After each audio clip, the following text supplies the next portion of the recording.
Welcome to Spooky History. In today's episode, we're investigating the vanishing lighthouse men of Eilean Mor.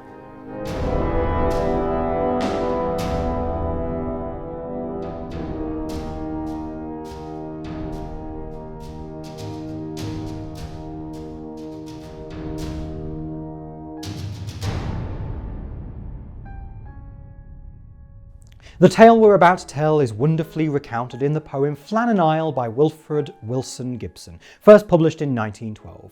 Gibson's poem describes from the first-hand perspective the experience of the relief party who discovered that all three Flannan Isle lighthouse keepers had disappeared without explanation in 1900. The lighthouse stands alone on the highest point of Eilean Mor, one of the Flannan Isles in the Outer Hebrides, an island chain off the west coast of mainland Scotland. They were perhaps the most remote part of a collection of 65 odd islands, 50 of which are currently uninhabited. To the south, the closest land is the abandoned Isle of St Kilda, 40 miles away. To the west, it is the coastline of North America, more than 2,000 miles away. The Flannan Isles are known as the Seven Hunters, and the only pre-existing structure on them was a small ruined chapel in Eilean Mor, believed to have been built by or in honour to St Flannan, a 7th century Irish missionary who gave his name to the rock formation. A lighthouse keeper there would have a lonely job, though an obviously necessary one.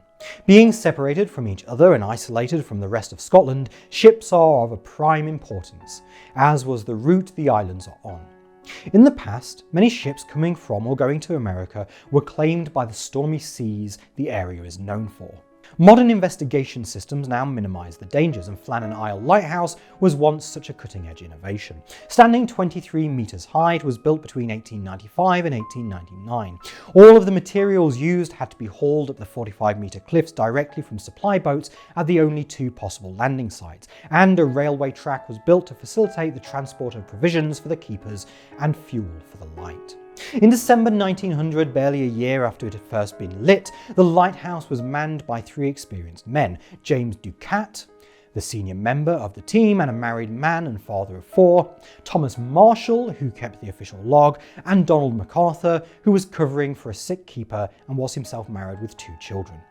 The first record that something was abnormal on the Flannan Isles was on 15th of December 1900, when the steamer Arctur, on a passage from Philadelphia to Leith, noted that the light wasn't blinking as it should have been. A relief vessel, the lighthouse tender Hesperus, reached the island at noon on the 26th of December, delayed by the bad weather. When they got within sight of the island, the relief crew saw that the flagstaff had no flag and all of the usual provision boxes were still on the landing stage for restocking.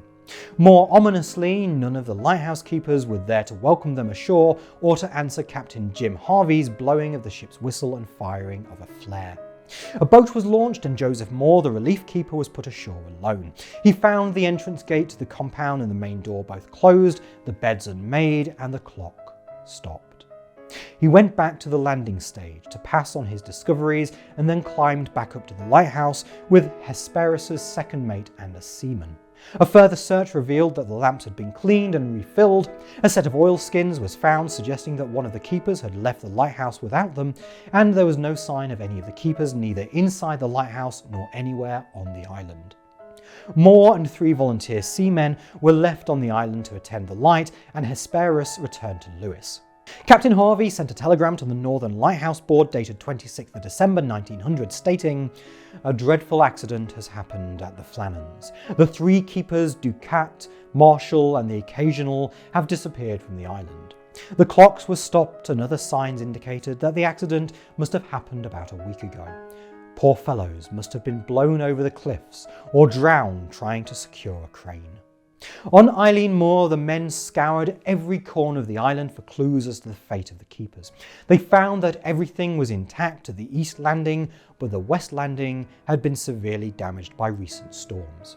The official investigation into the incident stated that some of the damage to the west landing was difficult to believe unless actually seen.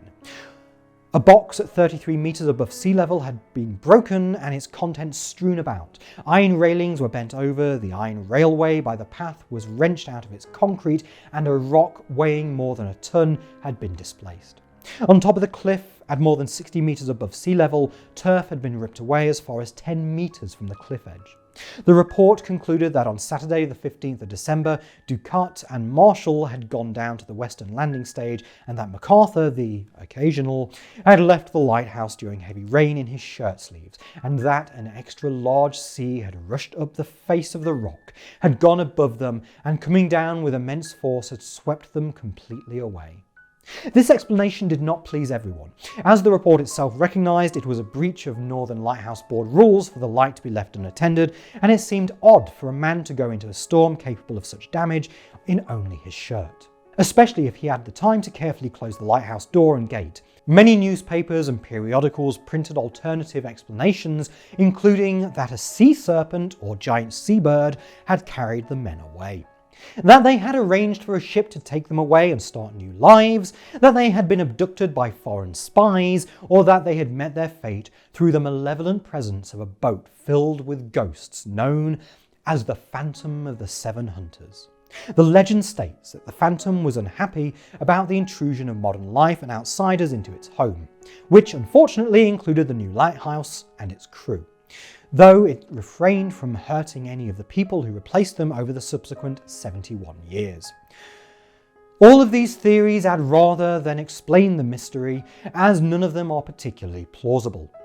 The 1912 ballad Flannan Isle by Wilfred Gibson only added to confusion, referring to many of the tragedies on the island when only one is confirmed: the death of a construction worker while the lighthouse was being built.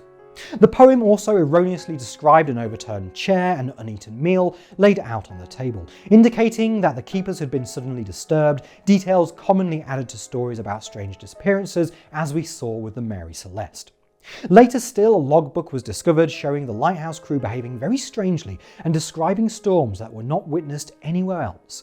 It has since been argued that this entire record is fake, as the log was intended merely to note weather conditions and statuses of the lighthouse on a regular basis, rather than as a diary for personal information on your co-workers.